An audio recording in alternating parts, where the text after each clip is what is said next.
What's up, guys? Sergeant Blake is here, and I got my news thing together. And I know I'm really late, but I've been dragging ass all day, so I'm just going to get done with it because I have to go somewhere right now. Alright, so we're going to start off with PS3 Slim news, which I know everybody's tired of hearing about, including me. So we're going to start off with the PS3 Slim demand is now higher than the supply. And basically what's happening is that retail stores, like this one that I provided the link for in the description, have limited the amount of PS3 Slims you can buy to one. And that makes sense. You really don't need to be buying more than one. So I think that's cool. Basically what they're saying is, though, we don't have enough to give your greedy ass two, so you can only buy one, which makes perfect sense. Rumors are circulating about firmware 3.10 having cross-game voice chat. Hirai is hard at work. Now, the only reason I put it like that is because BusinessWeek.com basically called him up and asked him a few questions. How do you feel about the PlayStation 3 being behind for the past 3 years? How do you feel about the loss of money? Now, this is not really one of those things for the PS3 veterans, or whatever you want to call it, hardcore PS3 fans, because it brings a lot of truth to what's happening in the industry, in the video game industry, and for the PS3. Sony has lost almost $4 billion with the PS3 and continues to lose money. From what we're hearing, though, that it has a good chance of turning around in 2010 and the next year. And if the PS3's lifespan is as long as they say it is, well, then everything will be good. So, that's cool. It does mention some things, but basically what it says is all the different things that Hirai is doing to try to make things better for PlayStation 3 owners. And I'd say that it really shows, because in the past couple years, in the past 2 years, I'd say, there's been a huge jump in the quality of what's going on online and for the PS3 just in general. Alright, so the next one is Dreamcast and PS2 emulators on the PlayStation 3. Now, Sega, I guess, leaked a document, or somebody leaked a document from inside Sega, saying that there is plans for a emulator for both Dreamcast and PlayStation 2 games to be played on the PS3. Now, I think this is going to be, if it turns out to be true, I think it would be very successful. I think a lot of people really love the Dreamcast. I actually get on chats. I get on chats all the time on the PlayStation where people talk about the Dreamcast games. And now, I wasn't really a big fan. I didn't really care. But it would be cool to go back to that. And PlayStation 2 games especially would be great. So a lot of people are complaining about that too. So I think it would remedy a big situation. I think everybody would love it. And you'd be getting Dreamcast, which is like a double whammy. PS3 Slim bundles, so a lot of bundles are going around with different games such as FIFA 10 and Need for Speed Shift. Those are just two of the ones that are mentioned here in the link. Basically what it says is there's going to be a 250 gigabyte PS3 Slim bundle sometime around the holidays. Again, this is just kind of pushing people to buy the PS3 Slim, which I don't blame them because that's a good deal. I mean, I don't really care for Need for Speed or FIFA, but either way, if you're looking to get a new PS3, you're probably looking for a bigger hard drive, and this one just gets thrown in there with another game. So, that's awesome.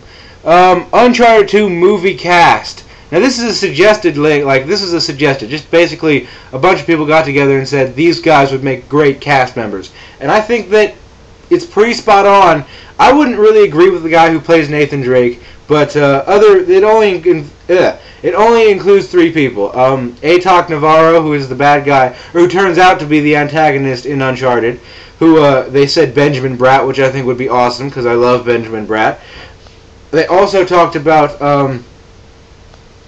Emily Rose, who actually played Elena Fisher in the game, to be her movie counterpart.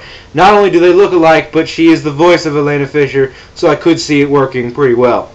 Next up on Uncharted news, Uncharted 2 DLC hasn't really been confirmed, but in a talk with G4 TV, Naughty Dog people said, yeah, we're thinking about it, we're definitely interested in developing DLC. Now, I'm not sure if it'll be for free, I sincerely doubt it, but of course it'll be average stuff, like multiplayer map packs, probably, I don't know, I mean, knowing Uncharted, or knowing Naughty Dog, they'll probably even throw in new costumes, who knows, but this is just coming from my mouth, I don't know.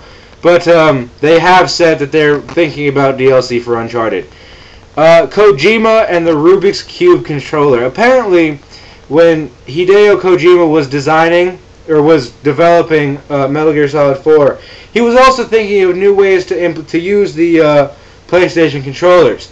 What he had come up with was a way to take it apart, basically, and put it back together with all of its working features still there, but you can morph it, basically. He talks about how that was an idea, and also how he was looking forward to using electronic pulse indicators, but it just never kind of went through. So it's a cool little thing to look at. Go ahead and check it out if you're interested. After Kojima, we've got 2 God of War things. God of War 3 new screenshots, which are up there. I've seen them. I'd like to note that they're not really new. They're really just screenshots from the videos that we've seen so far. But they are great for looking at details. Some of the texture still looks kind of iffy, but still better than a lot of games that are out and will probably be coming out later.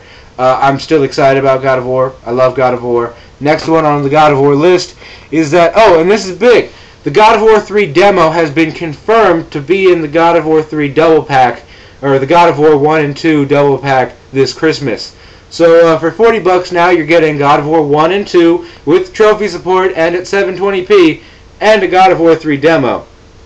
Now, I don't know about you, but I probably would have paid $20 just to be part of that demo. But that's just me. I don't know.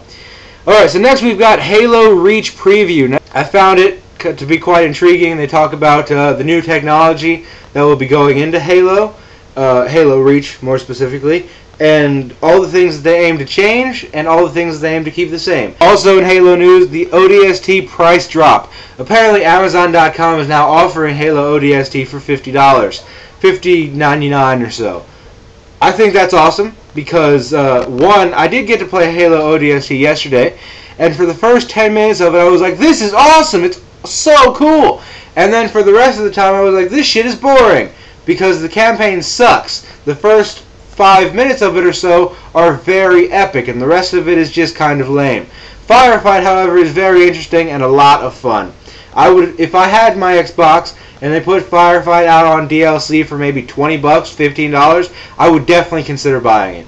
Alright, so that's the price drop. Next on the Halo news is that a guy who does articles for the Examiner, which is here in San Francisco, basically said that Halo ODST is an average game, and this is where I agree with him. Now, he said it got like a 7.5 on his scale. Now, one thing that I have to point out is this guy does a lot of articles pertaining to the PlayStation 3, so there's probably a bit of bias in it. But, you know, honestly, from my opinion also, which will be biased because I do a lot of work, or I do all of my stuff with the PlayStation 3, but it's just, I don't think it lives up to Halo, to the name. It shouldn't be Halo. They could go ahead and call it ODST and I'd be happy. It's a glorified expansion pack, and I don't blame Bungie at all. I blame Microsoft, because they're the ones who said, hey, it has a Halo name on it, people will pay $60. So fuck making it $20, we're going to make them pay the full price. So that's the problem. That's why it's $60, which really makes that $50 price drop, or that $10 price drop, pretty irrelevant. But, alright, next is the TGS preview. Basically what this preview is I think the top 5 best video game previews that they've shown at TGS so far. Good ones include MGS Peace Walker, which was cool. It was really long.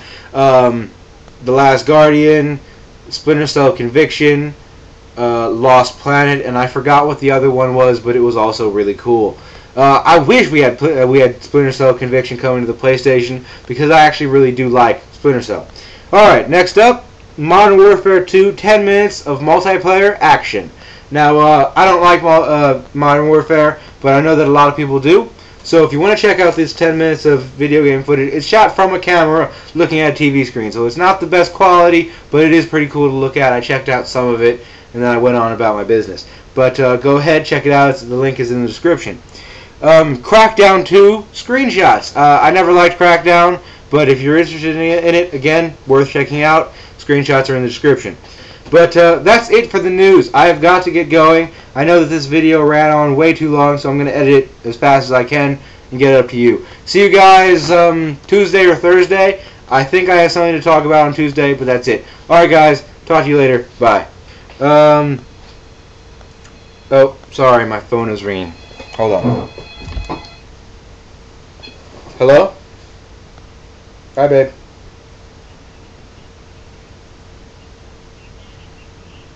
Alright, well, I'm dressed already. I'm doing the video right now, though. No problem. Alright, baby. I love you too. Bye.